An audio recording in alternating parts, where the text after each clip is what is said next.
Selamat datang kembali di mata kuliah online atau materi IT for Marketing atau IT untuk konsentrasi pemasaran. Kita masih ada di bab tentang etik in marketplace bagian ke-7. Bagi yang belum melihat video sebelumnya, silakan dicek di playlist. Di bagian pertama dari bab ini, saya membahas tentang pemahaman awal mengenai etika.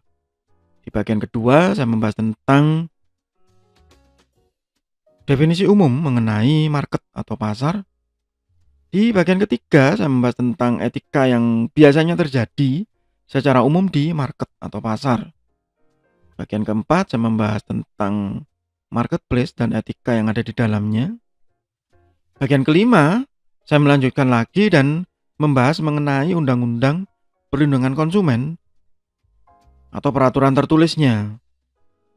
Kemudian di bagian keenam atau sebelumnya, saya membahas tentang etika dilema atau dilema etik pada saat hal tersebut sudah tidak ada lagi atau belum jelas keberadaannya di undang-undang atau peraturan tertulis.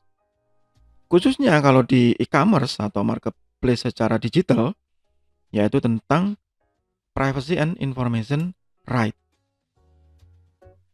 Dari sisi IT ya, secara teknis, maka informasi yang dikumpulkan yang saya sebut di bagian sebelumnya itu biasanya untuk melakukan profiling untuk pemasangan iklan. Mungkin yang ya dulu awal mula dianggap revolusional adalah Google AdWords program. Jadi kalau kita melakukan googling, maka iklan yang muncul di Google ataupun iklan yang muncul pada saat kita mengecek email melalui Gmail ya, itu akan sesuai dengan perilaku kita pada saat browsing. Jadi kalau misalnya kita sering browsing atau melakukan searching, misalnya saya mungkin gitu, saya sering mencari tentang misalnya kuliner begitu.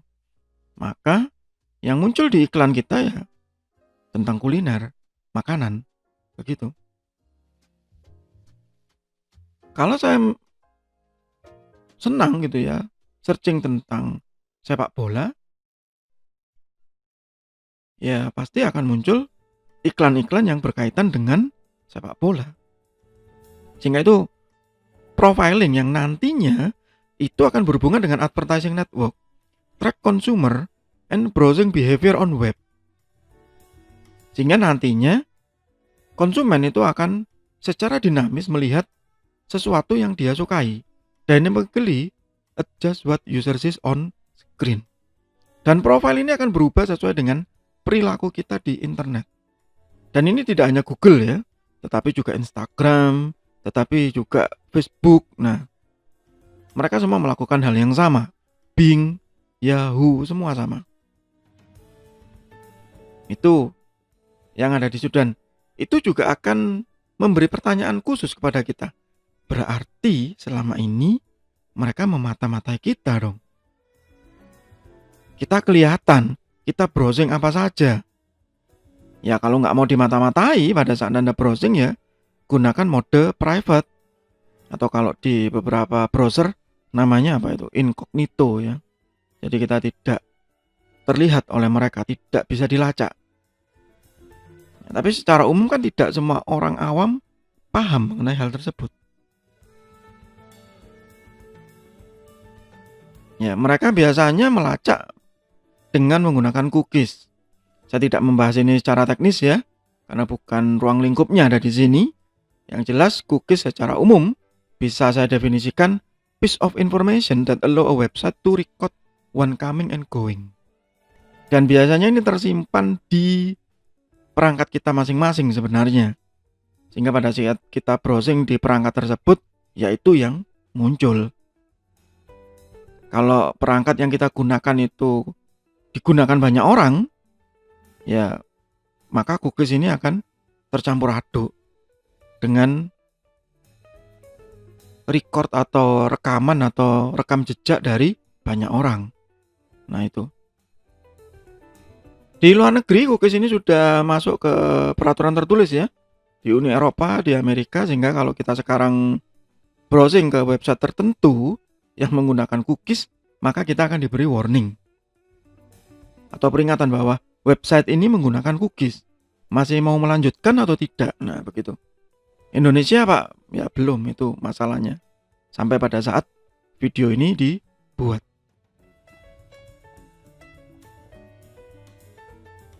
Yang pada akhirnya nanti akan memunculkan trust issue. Kita percaya nggak? Online seller should be predictable, competent, benevolent, integral ya.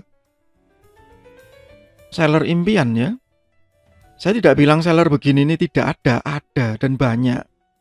Ya. Selama saya bertransaksi di e-commerce, baik itu sebagai buyer ataupun sebagai seller, banyak kok. Seller yang begini ini masih banyak. Mereka menyatakan apa adanya. Mereka memang menjual barang yang ya berkualitas. Ya, mereka punya integrasi yang tinggi, integritas yang tinggi. Sehingga kita merasa nyaman kalau beli di mereka. Ada yang tidak, ada dan banyak juga. Ya. Meskipun kita sekarang sudah dilindungi oleh pihak e-commerce-nya. Sehingga kalau barang itu tidak sesuai ya tidak cair juga uangnya begitu. Di sisi yang lain, customer juga sama. Customer juga harus punya keyakinan yang sama, belief. Harus punya attitude yang sama, nggak asal ngegas begitu, nggak asal kasih rating 1. Ada banyak di internet ya, capturean atau guyonan yang mengcapture biasanya itu ojek online itu yang jadi korban. Tiba-tiba dikasih rating 1 padahal nggak tahu salahnya di mana. Ya, kita harus punya attitude yang baik. Kita punya intention of belief. Keyakinan atau niatan untuk percaya. Bahwa kalau barang itu memang belum datang, sekarang kan sudah ada melacak ya. Fasilitas untuk melacak. Sampai di mana barang kita di ekspedisi itu. Sehingga tidak perlu kemudian setiap berapa jam sekali chatting ke sellernya. Ini kok barang saya belum datang gitu. Nah, seperti itu. Ya kita punya niatan baik untuk percaya bahwa barang ini akan sampai. Barang ini akan baik. Nah itu. Proof of belief. Dan ini sulit ya bagi beberapa orang. Ada yang memang punya niatan jelek, ada yang memang sulit untuk percaya. Mungkin karena trauma begitu. Karena pernah dikecewakan. Ya, sehingga trust ini ya masuk ke ranah etika. Karena nggak ada ini di peraturan tertulis.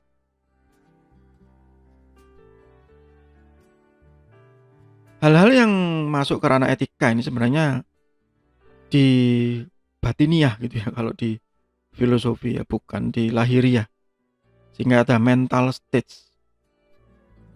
Pada saat kita beralih dari market yang biasa ke marketplace. Apalagi di masa pandemi seperti ini, digital marketplace atau e-commerce secara umum itu mengalami peningkatan yang cukup signifikan. Ada beberapa orang, khususnya generasi-generasi yang sekarang ya, net generation, mungkin bagi Anda yang berstatus mahasiswa seperti sekarang, mungkin sudah terbiasa dengan e-commerce, dengan cara pembayaran cashless. Tetapi generasi di usia saya pada saat video ini dibuat, ya usia 40-50, apalagi yang di atas itu masih banyak yang tidak punya mental state seperti ini. Yang secara teori ini disebut diffusion theory. Jadi proses untuk mengadopsi teknologi yang baru atau mengadopsi kebiasaan baru. Sama seperti di masa pandemi seperti ini ya. Ada resistensi, ada perlawanan. Ya, misalnya kebiasaan menggunakan masker, kebiasaan mencuci tangan.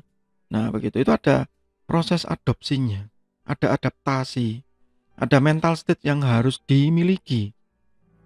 Mulai dari awareness, ya sadar.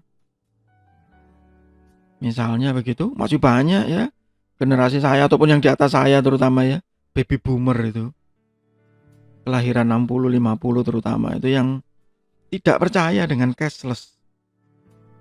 Misalnya kalau di masa-masa seperti ini pada saat video ini dibuat, tidak percaya dengan GoPay, tidak percaya dengan OVO, tidak percaya dengan Dana gitu ya. Tidak sadar, tidak bisa mengadopsi. Kemudian ketertarikan untuk menggunakan hal-hal tersebut. Sampai dengan evaluasi, mengevaluasi dan trial, mencoba. Berani mencoba. Masih banyak yang, ya misal contoh kemarin, saya menjual beberapa buku ya, kemudian saya memutuskan bahwa ini saya jual lewat e-commerce. Itu pun banyak yang langsung ya, karena saya menjual bukunya melalui seminar tertentu, ya banyak yang langsung message ke saya dan minta, saya nggak mau buka lewat e-commerce Shopee atau Tokopedia atau apa, saya nggak bisa login. Saya tanya ke beliaunya, loh ibu sudah registrasi? Loh ya, kalau beli itu harus registrasi ya. Nah itu, nggak pernah mencoba dan nggak mau mencoba, sehingga adoption prosesnya berhenti. Nggak dipikir seperti di toko begitu tiba-tiba beli begitu. Bahkan waktu dijelaskan secara detail dan perlahan-lahan pun tetap tidak mau. Ya, saya pokoknya minta langsung dikirim, saya transfer sekarang saja gitu. Ya, saya berargumen, saya tidak mau mengambil resiko untuk perhitungan biaya pengiriman yang salah, saya bilang begitu. Dan berat produk yang salah, tetap ngotot. Nah, hal-hal seperti itu yang masih banyak terjadi. Sehingga waktu mengadopsi akhirnya gagal. Ya, dan ini nanti akan berakibat kepada sisi marketing.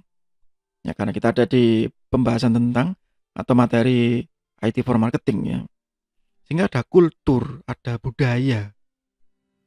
Nanti ini kita akan bahas lagi di Ethic of Digital Marketing. Ya, ada budaya yang harus dibangun.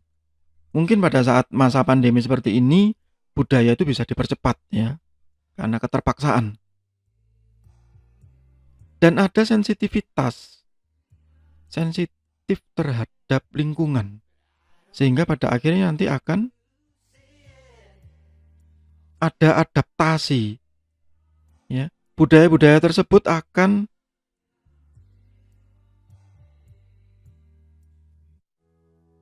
beradaptasi kepada kebiasaan-kebiasaan baru. Itu yang harus ditanamkan. Apakah ada campur tangan pemerintah untuk membuat adaptasi ini lebih cepat? Saya pikir di masa seperti ini tidak penting ya. Sisi politik itu sudah tidak penting karena infrastruktur juga sudah ada, meskipun tidak merata 100%.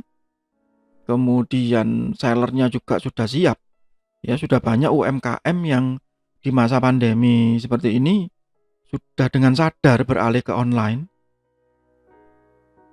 Kemudian buyernya juga sudah mulai banyak yang cerdas. Meskipun tidak semuanya.